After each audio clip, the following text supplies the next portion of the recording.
Mr. Speaker, for much of the past decade, Iran's nuclear weapons program has been a top national security concern for the United States. And Iran, armed with nuclear weapons capable of threatening Israel and other regional states, would touch off a nuclear arms race in the world's most volatile region. For this reason, I have pressed for ever-increasing sanctions to isolate Iran from the global economy, and have supported a policy that leaves all options on the table, including military force. The stakes are too high to risk any miscalculation of our resolve by Iran's leaders.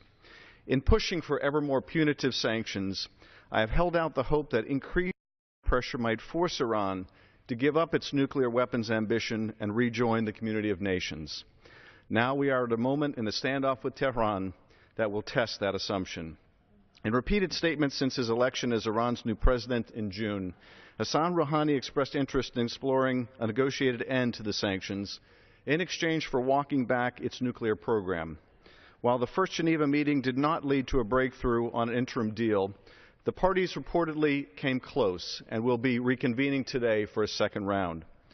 Some have called on the Senate to continue work on a new round of sanctions that was passed by the House with my support earlier this year.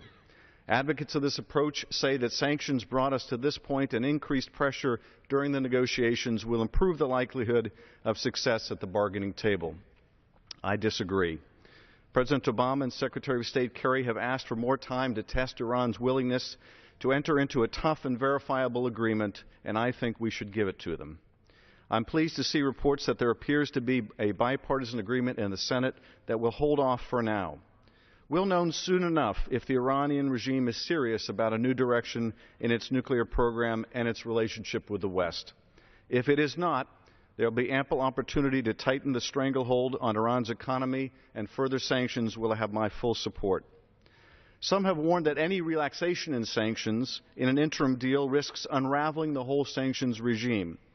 This is not an illusory concern, and for this reason, any partial lifting of the freeze on Iranian assets must be quickly reversible if the Iranians balk on a final deal. But the absence of an interim deal is also problematic if it means another 6 months of Iranian enrichment.